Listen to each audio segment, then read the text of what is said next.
Assalamualaikum warahmatullahi wabarakatuh. Saya Sukisman Purtadi. Selamat datang di kelas saya. Pengembangan program pembelajaran kimia.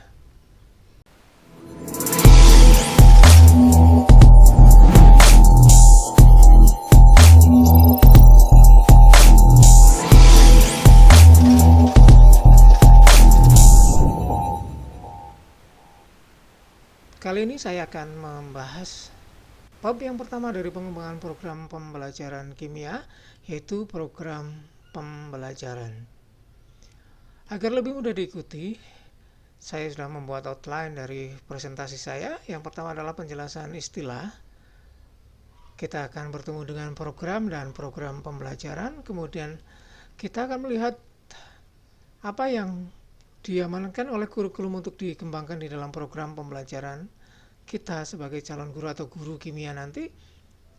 Oleh karena itu kita akan melihat kurikulum 2013 itu seperti apa, kemudian standar nasional pendidikan itu apa saja, dan selanjutnya adalah bagaimana struktur mata pelajaran di dalam kurikulum 2013. Selanjutnya adalah pengembangan program pembelajaran, bagaimana teori pengembangan program pembelajaran, kemudian komponen program pembelajaran itu apa saja, dan terakhir adalah bagaimana kita mengevaluasi program. Baik, kita tampilkan yang pertama, apa yang dimaksud dengan program? Program adalah serangkaian aktivitas yang terencana yang ditujukan untuk membawa perubahan spesifik. Jadi serangkaian aktivitas yang terencana. Oleh karena itu,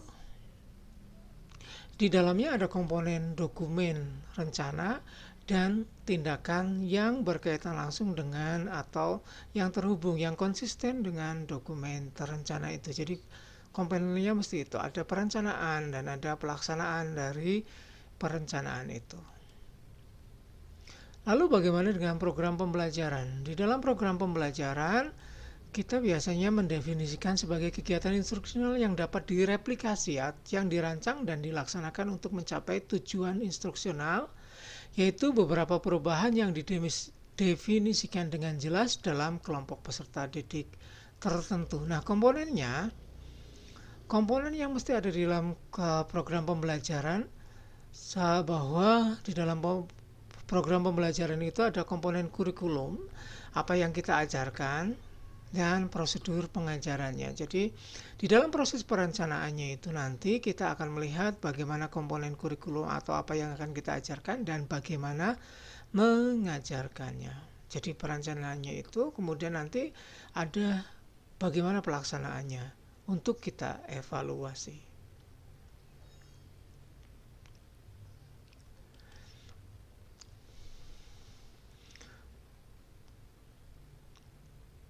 Kemudian kurikulum 2013, kita lihat dasar dari kurikulum 2013 itu adalah Permendikbud ya, kurang kait di situ.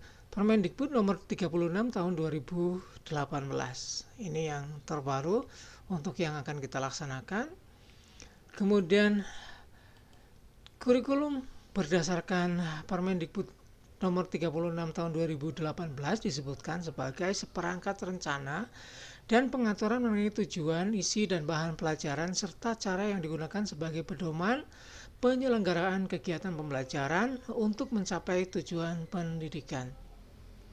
Bisa kita lihat bahwa di dalam definisi kurikulum ini juga ada rencana, ya, ada isi apa yang akan diajarkan, kemudian ada bagaimana menyelenggarakan kegiatan pembelajaran. Oleh karena itu, kurikulum bisa kita katakan sebagai sebuah program juga.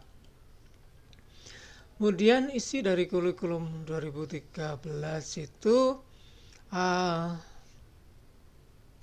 kompetensi di dalam kurikulum 2013 yang khas adalah ada kompetensi inti yang kita sebut sebagai KI atau kita singkat sebagai KI.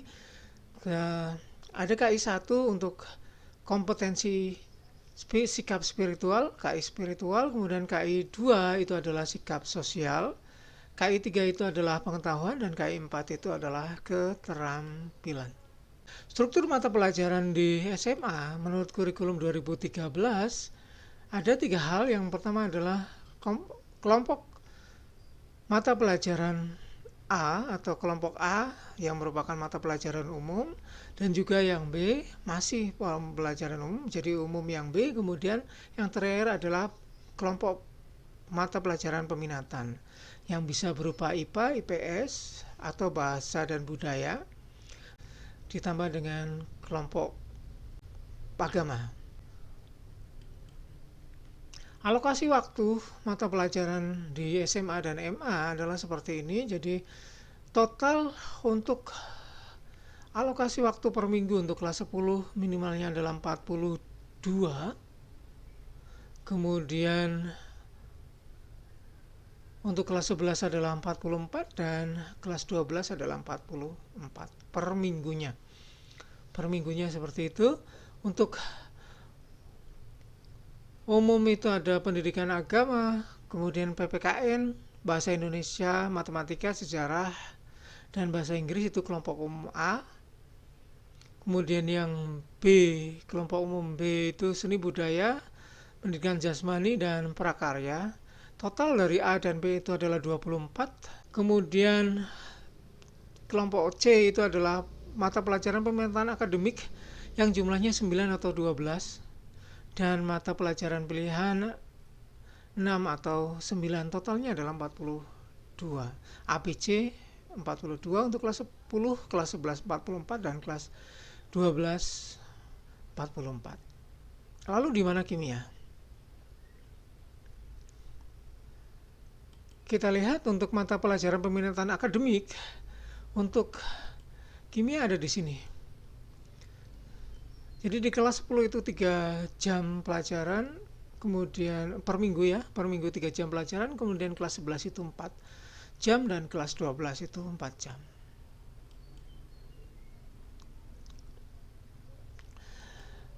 Baik, kita balik lagi ke kurikulum. Ada 8 standar nasional pendidikan yang nanti harus Anda ketahui. Saya pikir Anda sudah mengetahuinya saat Anda belajar tentang kurikulum, mengkaji kurikulum di Indonesia.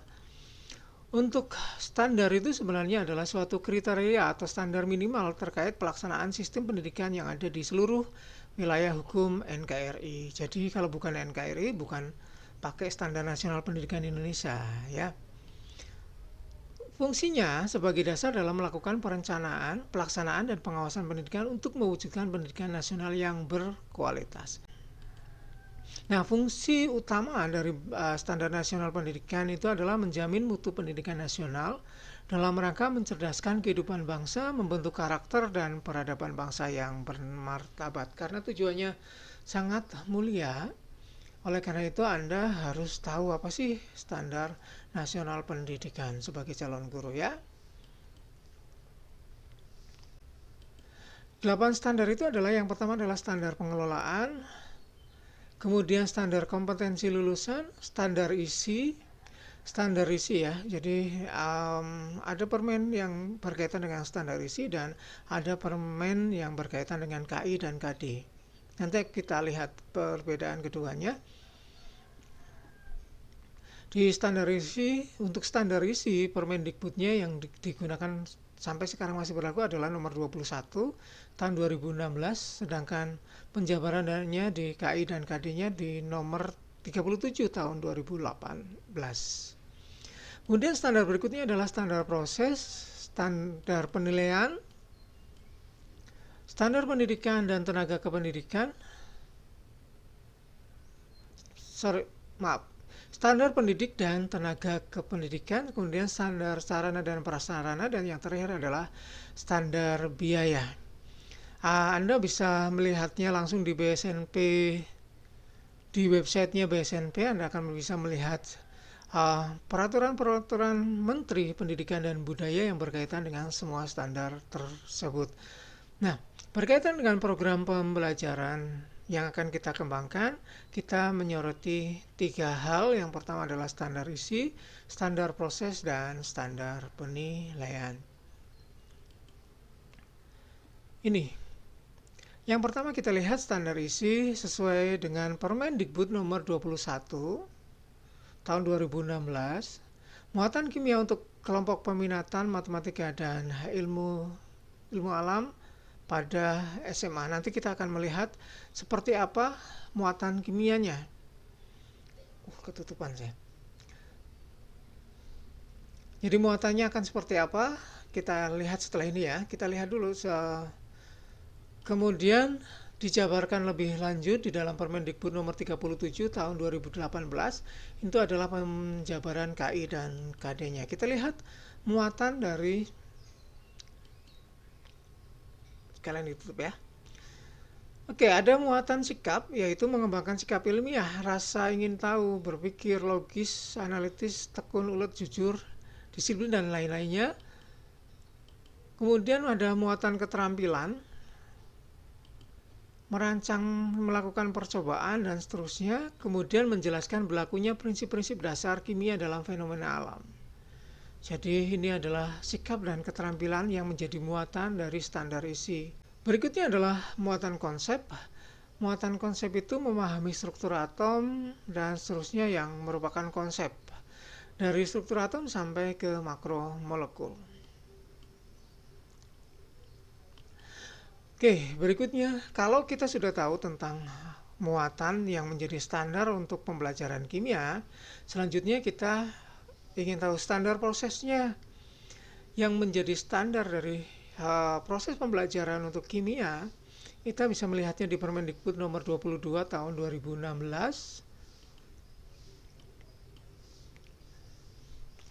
yaitu kriteria mengenai pelaksanaan pembelajaran pada satuan pendidikan untuk mencapai standar kompetensi lulusan. Nah, kompetensi lulusannya sendiri, standar kompetensi lulusannya sendiri ada di Permendikbud nomor 20 tahun 2016. Berdasarkan standar proses, kita akan melihat prinsip-prinsip pembelajaran yang menjadi standar yang akan kita jadikan patokan. Standar itu kan patokan ya. Standar atau patokan di dalam kita mengembangkan pelaksanaan, langkah-langkah pelaksanaan pembelajaran di dalam program pembelajaran kita yang akan kita rencanakan. Kita akan melihat bahwa nantinya kalau proses pembelajaran yang menjadi standar sesuai dengan standar proses adalah bahwa pembelajaran itu sudah berubah dari murid yang diberitahu ke murid yang mencari tahu atau siswa yang mencari tahu. Kemudian dari guru yang menjadi satu-satunya sumber belajar ke pembelajaran yang berbasis aneka sumber belajar. Jadi bukan hanya guru menjadi sumber belajar, tapi banyak sumber. Kemudian proses pembelajaran itu dari tekstual ke pendekatan ilmiah.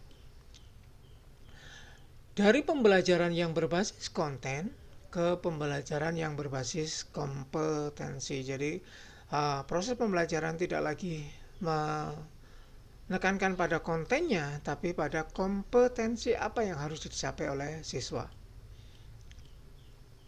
Pembelajaran itu dari parsial ke terpadu.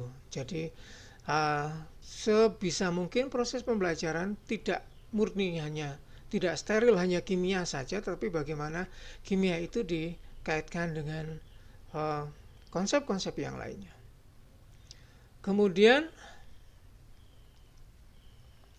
dari proses yang memberikan jawaban tunggal, terutama di dalam penilaian ini, yang ke jawaban yang kebenarnya multidimensi.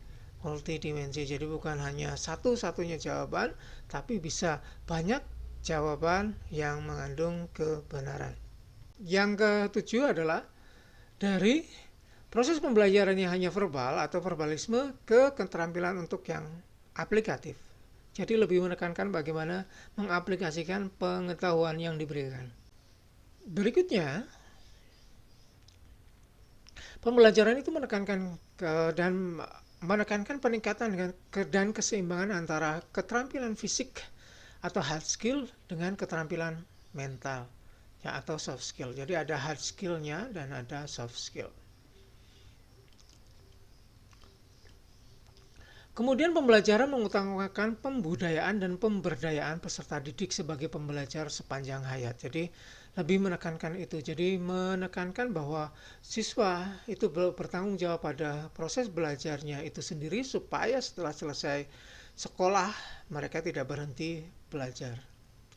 Kemudian meningkatkan prinsip-prinsip Ingarso Sungtulodo, memberikan contoh, Ing Madyo Mangun Karso, membangkitkan semangat mereka untuk berkreasi, kemudian Tutwuri Handayani. Jadi mendorong mereka untuk memotivasi mereka untuk berkreasi.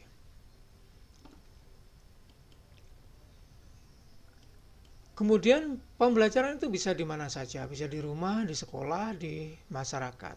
Kemudian sesuai dengan itu siapa saja bisa menjadi guru dan siapa saja bisa menjadi murid. Artinya bahwa siswa bisa belajar dari siapa saja gitu. Dan guru pun bisa belajar dari siapa saja dan di mana saja adalah kelas. Jadi seperti tadi bahwa pembelajaran itu bisa di rumah, di sekolah, di masyarakat, oleh karena itu di mana saja adalah kelas. Itu adalah prinsip berikutnya. Kemudian prinsip yang harus ditekankan, harus kita ingat bahwa pemanfaatan teknologi informasi dan komunikasi serta internet ya adalah menjadi sebuah kewajiban.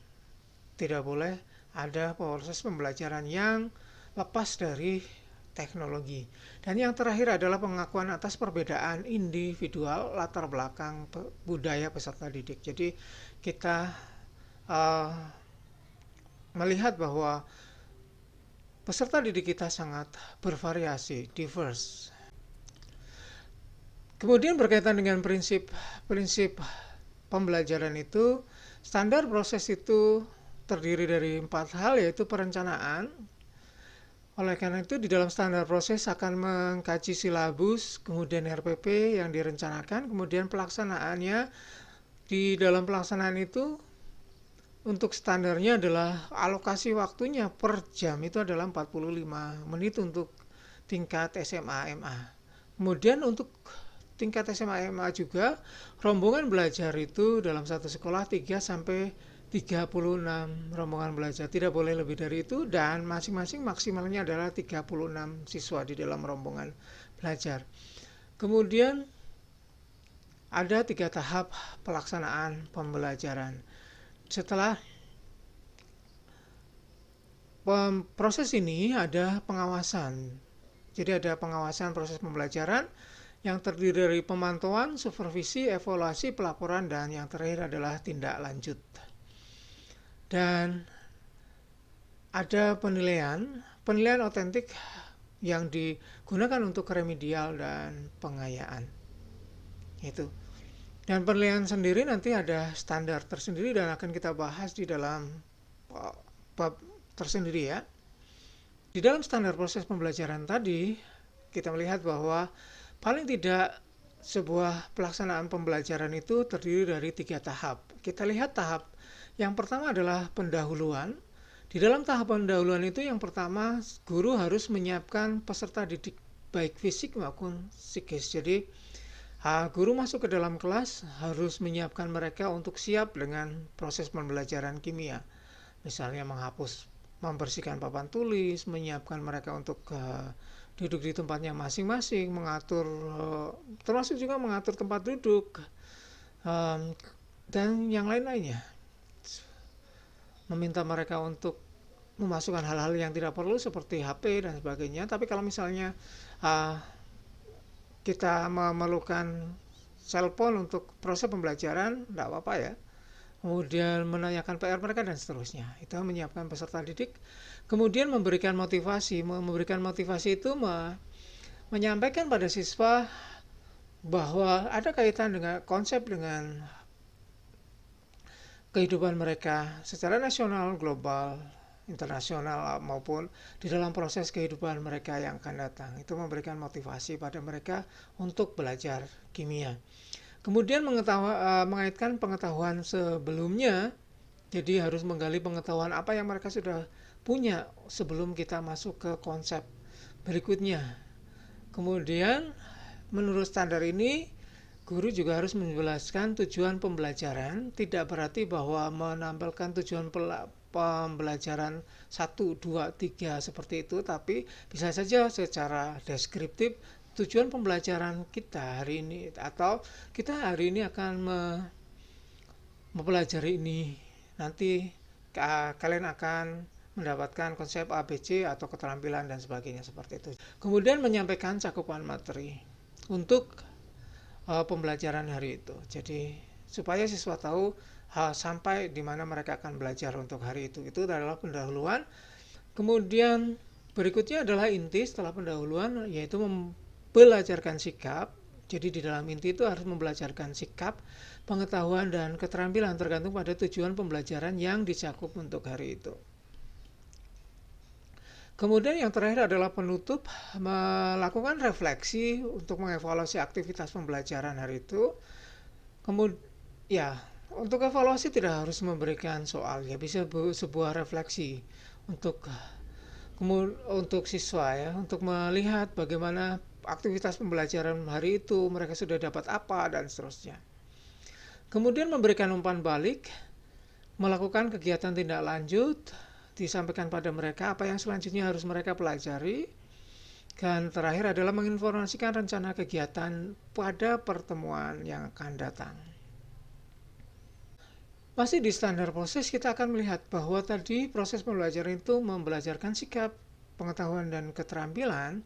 Nah, kalau membelajarkan sikap, itu adalah proses afeksi mulai dari menerima, menjalankan, menghargai, menghayati, hingga mengamalkan. Nah, proses pembelajaran itu supaya siswa terbiasa, membiasakan diri untuk melakukan hal-hal yang berkaitan dengan sikap ini.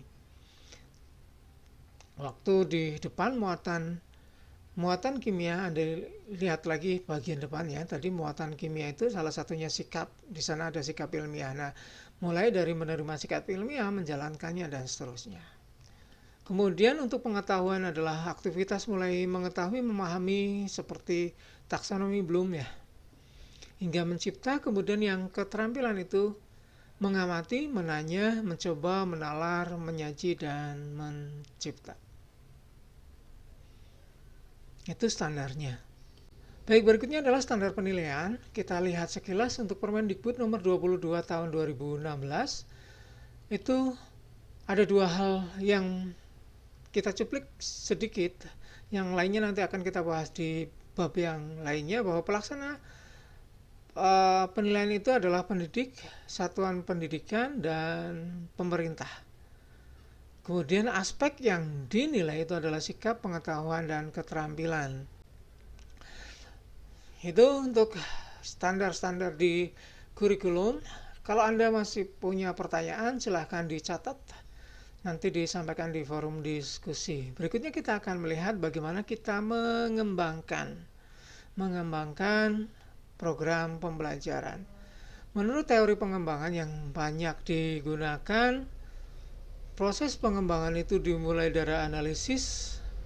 Analisis itu adalah apa yang menjadi kebutuhan kita, apa yang menjadi tujuan pembelajaran kita. Kemudian selanjutnya adalah mendesain, merancang dulu, kemudian mengembangkannya. Kalau sudah rancangannya, prototipenya, kemudian mengembangkan untuk seluruhnya program pembelajaran kita. Selanjutnya adalah mengimplementasikan. Dan yang terakhir, evaluasi. Jadi di dalam pengembangan program pembelajaran, jangan lupa kita harus mengevaluasi hasil pengembangan kita sendiri. Jadi dimulai dari apa sih yang menjadi tujuan kurikulum. Kalau kita nanti akan diterapkan dalam program pengembangan kita akan melihat kurikulumnya butuhnya apa, kemudian siswa kita perlunya apa, sekolah kita adanya apa. Maka itu adalah proses menganalisis, kemudian mendesain kira-kira proses pembelajarannya akan seperti apa. Mendesain dulu satu, kemudian dikembangkan untuk banyak pokok bahasan. Setelah itu diimplementasikan. Setelah diimplementasikan atau diterapkan di dalam proses pembelajaran, kita tidak berhenti di situ. Kita melihat apakah pengembangan program pembelajaran kita sudah sesuai atau belum. Kalau belum, kita berikan refleksi, kita berikan catatan, kemudian kita lakukan evaluasi. Barangkali ketidaksesuaian itu karena kondisi kelasnya atau yang lainnya, barangkali di kelas yang lain bisa dilakukan dengan baik dan seterusnya. Itu kita jadikan sebagai evaluasi. Nah, komponen program pembelajaran kita itu yang pertama adalah tujuan. Tujuan itu bisa dilihat dari KI dan KD. Tujuan instruksional dan indikatornya. Setelah itu ada materi. Materi itu adalah sikap, pengetahuan, dan keterampilan harus itu. Kemudian proses itu adalah strategi dan langkah-langkah pembelajaran. Dan yang terakhir adalah evaluasi. Evaluasinya adalah bukan evaluasi program, bedakan dengan yang tadi. Evaluasinya adalah tekniknya, bagaimana kita akan melakukan evaluasi pembelajaran siswa. Evaluasi ini digunakan untuk melihat apakah tujuan proses pembelajaran kita sudah tercapai atau belum. Tekniknya seperti apa? Teknik ini berkaitan dengan apa yang kita assess atau apa yang kita nilai, yaitu sikap, pengetahuan, keterampilan. Maka tekniknya berbeda-beda, termasuk juga instrumennya.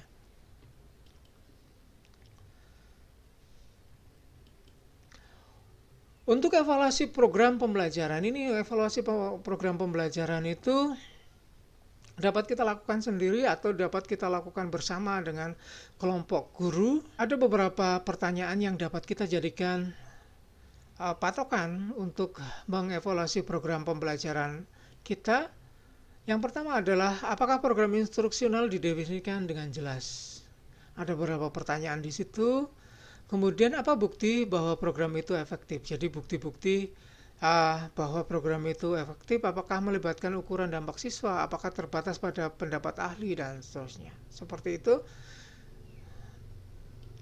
Kemudian pertanyaan yang dapat kita jadikan berikutnya adalah, apakah proses akuntabilitas dibangun dalam program tersebut? Kemudian, apakah program berkelanjutan atau hanya sesaat ya?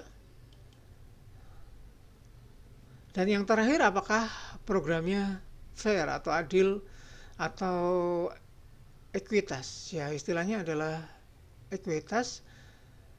Jadi karena kita tadi disampaikan tadi bahwa kita mempunyai ada diversitas siswa kita, maka kita harus menilai apakah program kita ekuitas.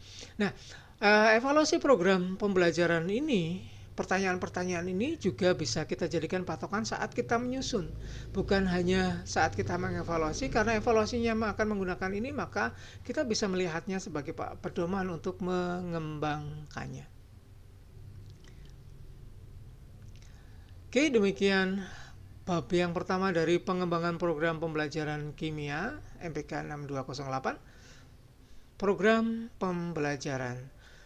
Mudah-mudahan apa yang saya sampaikan bisa menjadi bahan Anda belajar, bisa menjadi bahan Anda untuk bertanya dan menggali lebih dalam. Kalau Anda punya pertanyaan, silahkan sampaikan dalam komentar di video ini atau di forum diskusi. Terima kasih atas perhatian Anda. Assalamualaikum warahmatullahi wabarakatuh.